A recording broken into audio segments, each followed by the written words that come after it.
Okay, moving on to item 4, which is a petition regarding an unsafe... That's better, I'll put that on again. It's a petition regarding an unsafe pedestrian crossing on Dunham Road in Altrincham.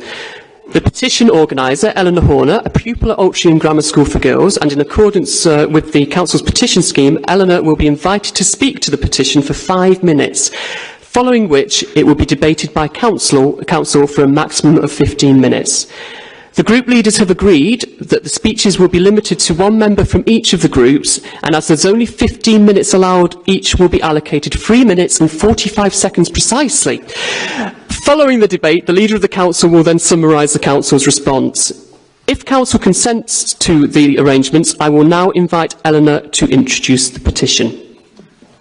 Okay, Eleanor, they look all happy, so if you'd like to come forward, and there's a microphone ready for you, so good luck. Hello, my name is Eleanor Horner and I am a Year 8 student at Altrincham Grammar School for Girls. I would like to present my petition for a safer crossing on the A56 outside St Margaret's Church in Altrincham. Imagine that you are standing at the side of a road, waiting to cross. You look to your right and see a long stream of cars and lorries. About 20 metres away, there is a side road with a queue of cars waiting to move out. Looking down the main road, you see a gap in the traffic, but before that gap reaches you, a car moves out of the side road and accelerates towards you. You carry on waiting. Eventually, a car stops, and you walk across to an island in the middle of the road. You now look to your left. There are more cars and lorries coming up the hill towards you, but you can't see them properly because the road is not straight and your view is blocked by a queue of cars next to you. They are waiting to turn right into a side road, 10 metres away on the other side. There are more cars in the side road, waiting to turn onto the main road towards you. Eventually, a car turns right, blocking the main road. You step out, hoping that you will beat the cars turning out of the side road. This is what it is like for me every morning when I walk to school. One morning, I counted 21 cars go past while I was trying to cross the road.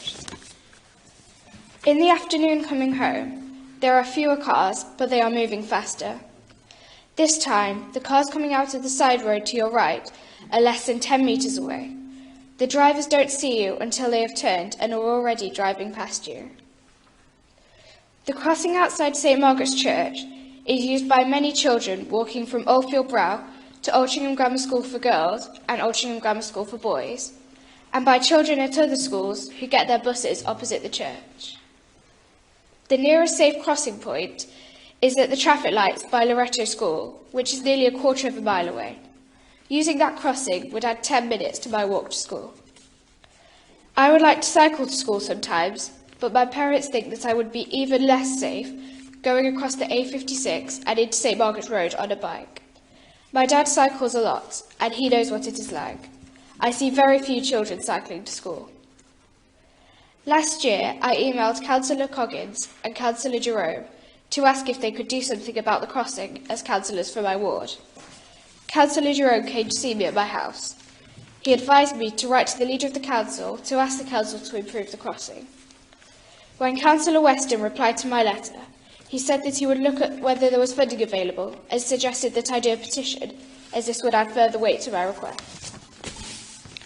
In the end, I got 619 signatures on my petition, including from students and teachers at Altrincham Grammar School for Girls, from parents and teachers at Oldfield Brow Primary School, and by standing at the crossing after school. I also got signatures from the congregation at St Margaret's Church. When the Reverend Jerry Sutton announced my petition in church, he reminded the congregation that someone from the church was injured on the crossing. One Saturday morning, I spent 2 hours going door to door in the roads near the crossing with the help of members of Trafford Green Party and got more than 70 signatures. One resident told me that he had campaigned for a crossing 30 years ago, which was why the island was put there in the first place. More than 500 people signed my petition on paper, but I also set up an online version. This allowed people to leave comments. One person wrote, "I completely agree. I drive past regularly and pedestrians are stranded. It isn't safe for anyone. Another wrote, though there is an island, it's not wide enough if you have a buggy. A third wrote, I used to cross there twice a day and found it dangerous and at the very least hair-raising. It needs improvement and the speed of traffic coming into and leaving the town needs to be slowed. This is the ideal location for traffic lights, as the St Margaret's Road junction is often difficult to turn right out of. Pedestrian-hailed traffic lights at this point would work well. It is clear from what people have said that the whole junction needs looking at. I am too young to drive, and it is not for me to say what the best form of crossing would be. I just want something to make the cars stop. Thank you for letting me speak to you this evening. I will finish by asking, on behalf of many children in Altrincham, please make our walk to school safer. Thank you. Thank you very much, Eleanor, and may I say what an inspiration you'll be for other young people in the borough, and I hope they follow suit and get involved in local politics and local decisions as you've done. So well done, that was very well read and very clear. So I'm going to now ask Councillor Steve Adshead, as the responsible executive member, to respond on behalf of the Labour Group. Thank you, Mr Mayor. I'd like to thank you for bringing the petition here to us tonight. I think I'm very proud of actually how you've actually went round all those houses and people and actually got over 600 people to sign that petition. I've done petitions myself, so not a lot of hard work, and sometimes even for something that's really important, you can sometimes get a lot of negative responses from people as well. So I think I'm very pleased that you've done it. You've got such a lot of signatures by doing it, because it's very easy sometimes to get things online these days, but to go around knocking on doors and getting a lot of people to sign it actually can be very difficult. So I think we're all very pleased you've done that work, and obviously, and that's obviously been a record for you doing that. Road safety itself is something we do take very seriously, and I think particularly where it relates to pedestrians and pedestrian safety, and particularly those of our younger people and some of our older people particularly. So I think we're more than happy to take this back and actually have a look and see how we can actually put some safer crossing facilities in that area for you, that's on response of the council. So thank you again, and obviously we will see what we can do, and we will come back to you. Thank you. Thank you, Councillor Adshead. Do we have a speaker from the Conservative group? Councillor Sean Anstey, thank you. Well, thank you very much, Mr Mayor, and Eleanor, to you for your petition. I've represented Bowden for 11 years now, and Bowden Ward is where your school is situated, and so I know St Margaret's Road particularly well. And I think what I would say in response to you is that you have articulated with absolute clarity and justification the reasons for why you need that crossing patrol on the way, because I think all members in this council accept and completely believe in the premise that every single person who's going to school should have a safe walk to school. So without question endorse what Councillor Adshead has responded to you, that we should be looking to do this, and we shouldn't just be looking to do this over many months, we should be looking to do this very quickly, so that you can see some action as a result of the petition that you've brought to us today. I know cycling is a key priority for this authority as well, and again is a shared political priority across all members, and so to be able to see not just this junction improved but also safer cycling facilities, I think is particularly important. And I think there's just one thing that you said that I wanted to reflect on. You said something about 30 years ago this island was put in the first place, and 30 years ago that may well have been the appropriate solution, because we had less traffic on the road, we have many different factors to face today. And so I really do implore the Council, as Councillor Adshead has referred to make the crossing safe for today, not for 30 years ago. And if we can do that, then you will know that you've had a profoundly positive effect on improving your walk to school and safety on roads in Altrincham, and for that you should be very proud. Thank you very much, Mr Mayor. Thank you, Councillor Sean Anstey. Is there a Liberal Democrat group speaker? Councillor Brophy. I'm not going to take 3 minutes, 45 seconds. It won't take me as long to say this. I just wanted to say I'd like to support the petition that Eleanor submitted on behalf of the Liberal Democrat group. And I think you did an amazing job in describing that. Something particularly struck me when you were describing how you were stranded at the island. I was thinking, well, all those cars going by, you counted all those lorries, all that pollution that must be, you know, going into people's lungs who are in that situation. And like your dad, I completely support cycling to school, but I do recognise the safety issues. But hopefully, working together and working with the council, we can make it safe enough for pupils who want to cycle to school to just do that. And my daughter went to your school, so I particularly think you should be particularly proud of what you've done in the petition, and just congratulations to you and everybody who supported you. Well done. Thank you, Councillor Brophy. And does the Green Party have a speaker, please? Councillor Jerome, thank you. Thank you, Mayor. In June 2018, Andrew Horner, Eleanor and myself sat down and discussed this issue. It was clear that Eleanor was determined, focused and prepared to lead this with conviction. I suggested she contact the council leader, so sorry Andrew, and she wanted to get straight to work on the petition, and here we are now. But this refuge island crossing, you will have heard eloquently from Eleanor just how dangerous this crossing is. You will have heard of the regular crossings of school children, churchgoers and local people who play this risky leapfrog week in and week out. This refuge island crossing is clearly dangerous and needs an urgent safety audit. However, you will be pleased to hear that I've done my own little audit, and I went there myself and did some measurements. This refuge island is not fit for purpose, in my opinion.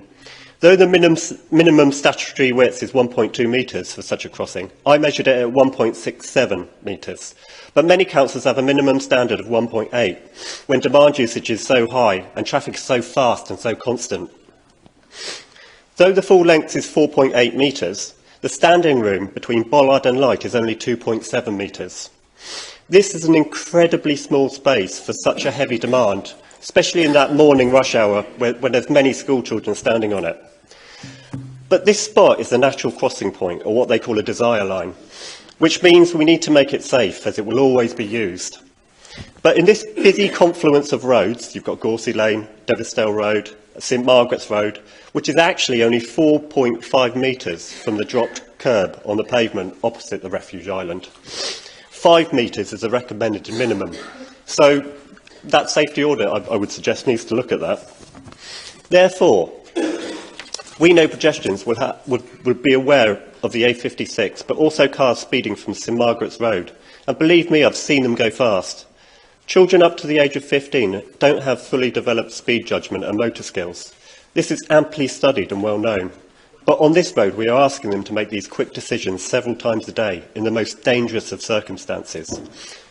1,500 pedestrians under the age of 15 are killed or seriously injured in Britain each year. So we really do need to take this seriously. I implore this council to undertake a safety audit, to do it quickly, make sensible choices and put a recommended scheme into the next capital programme. We also need a crossing that is fit for those with accessibility issues, the visually impaired and the young and the old. I'm sure every councillor here would join me in asking for action and prevention. But this is a busy junction and we need to incorporate beeline thinking into making it fit for cyclists, walkers, the many school children that use it, so they can feel safe and they don't have to jump in the car. And they can avoid by using the car altogether and walk and cycle and do it in safety. So I implore you to look and do a proper safety audit. Thank you. Thank you, Councillor Jerome. Finally, will the Leader of the Council summarise for the Council and our guest, Eleanor, what will happen now with the petition? Thank you, Mr Mayor, and thank you to Eleanor for undertaking the petition. She's quite right. I did suggest that she got on with this. I certainly wasn't expecting her to get more than 600 signatures when she agreed to start putting that petition together, and I think that's absolutely indicative of the scale of the problem that people, not only travelling to and from Altrincham Girls, but parishioners at St Margaret's and others who live in the local area face whenever trying to cross that road. It is obviously one of the busiest roads in the borough. I have had occasion to cross that road myself at that point on more than one occasion. And, you know, the inclination to walk down to Loretto to use a safe crossing point is not one that many would take up. I think it's fair to say, therefore, that a lot of people end up chancing it, crossing the A56 there, which is clearly not something that we can have continue if possible. So in terms of the next steps, I hope, Eleanor, that you've heard very clearly from the Council tonight that we do intend to do what we can to make the junction safe and to provide a crossing point if we can. If I just, for a moment, just use some of the words from one of our principal engineers who's looked at this for us, who says, due to the nature of the road, would clearly not be suitable for the introduction of a zebra crossing, so the recommendation would be to look at the installation of a puffing crossing. to confirm the location suitable for a crossing and in line with Local Transport Note 195. We'd normally carry out a safety assessment, as Dan was saying, and site surveys, etc., etc., cost of which is £525, and the service is provided by Transport for Greater Manchester. Clearly, we'll get on and do that. We just need to make sure that we avoid the Easter holiday period when we do that, obviously, because the roads can be quieter than would normally be the case. And as you say, waiting as more than 20 cars go past is no fun. We wouldn't want that work to be undertaken when the roads are quieter than normal. But assuming that the crossing is numerically justified, the cost of the signals equipment would be approximately £25,000, associated civils costs of £100,000, £5,000 of design fees. As soon as we've confirmed that the location is suitable, I can confirm that we'll contact Transport for Greater Manchester to undertake the signal design and get an understanding of timescales and commission that signal design. So I think what I'm saying effectively is we will get on and make progress with this very, very quickly. We'll get the safety assessment and various other inspection and readiness and assessment works done in the next few weeks, but make certain that we avoid the Easter holidays. You know, this is something that I think we all want to get on with, and I thank you again for bringing it to Council. Thank you. Thank you. Thank you very much, Eleanor. I hope that that's given you some encouragement, and well done again. Now, you're very welcome to stay for the rest of the meeting in the public gallery, or you could go home, whichever you prefer. But if you make your way through the double doors, there'll be someone there to guide you, either upstairs or you can escape the building. So, no, thank you again. You've been inspirational. You've spoken very clearly, and I'm sure we will see you in here as a councillor in a few years' time. So, thank you.